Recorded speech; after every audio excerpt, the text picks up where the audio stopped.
Now, the UN Secretary General has said that it is absolutely essential to stop all violence against Myanmar's Rohingya Muslims, calling for, quote, safe, dignifying, and voluntary return of refugees to where they left. We insist on the need to make sure not only that all violence against this population stops, but also we need to insist on unhindered humanitarian access to all areas of North Rakhine State, including the northern part of this region. And we insist in the need to reassert the right of return, safe and dignifying return, voluntary return for all the population that fled to Bangladesh and to the areas of origin. Antonio Guterres described the plight of the Rohingya as, quote, an immense tragedy, adding that the levels of violence and atrocities committed were something that the UN could not be reticent about. He also stressed that the UN will pursue all legal domains to grant legal status to the refugees. Over 600,000 Rohingya Muslims have fled to Bangladesh since the latest wave of violence began in August.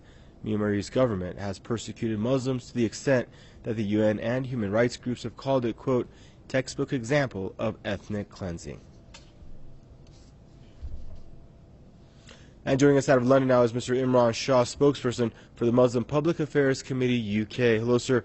Thanks for joining us on the program. Now, my question to you, Antonio Guterres, he's asking for a safe return.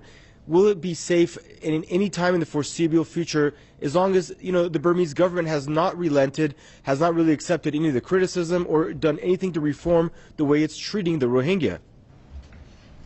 I mean, even in that statement that you read, it was basically describing the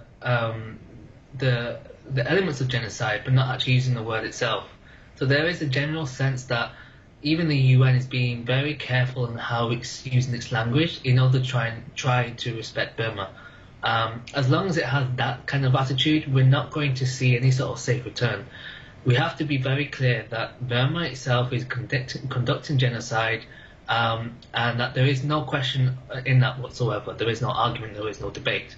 In fact, when you look at the global picture, what you have is very much silence in the West, as well as in China, and the loudest voices are Israel and India, and they're saying actually it's the Rohingyas that are to blame because they allow terrorism, they allow themselves to be radicalized and so on and so forth.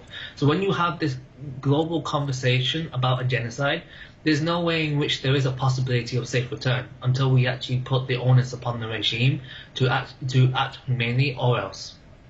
So if there is genocide, if there is ethnic cleansing, which it seems like everything points that there is being taking place over in Rakhine State in Myanmar against this persecuted minority, so why is the UN dragging its feet with respect to what you just said, taking some concrete action? We've heard about, there's been talk now that there might be some sanctions imposed, but why haven't we seen some really concrete and significant steps being taken against the Burmese government?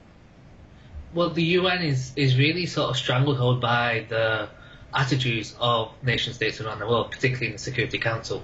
So they can only do so much with the bidding and with the permission of the biggest nation states, and there isn't the appetite for whatever reason, economic or energy or political reasons. There isn't that appetite to actually deal with this genocide. So, as a consequence, really, the UN can explore any sort of legal means that, as mentioned in that report, to make sure they have some kind of citizenship. But to actually hold the Burmese state to account, we're still a long way from that. And that's quite shocking, given that we have hundreds of thousands, if not millions, of Rohingya Muslims actually, have fled the country or facing violence. And is it really?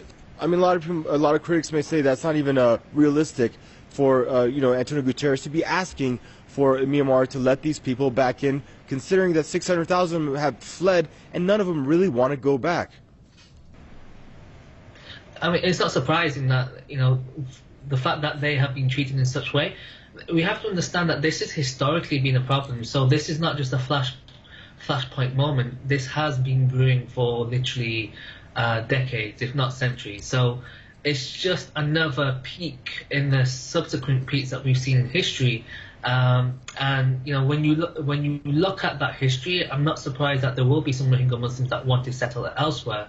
But for those who actually care about their home in Rakhine State and those who want to live peacefully, they should be given that option. And this genocide of Muslims is something that really we have to take note, because otherwise we wouldn't be surprised that there will be other genocides of Muslims across the world. As soon as it becomes acceptable elsewhere, it becomes acceptable in other parts of the world. And that's something that we have to take note of, and that's something that we need to pressure the UN about as well.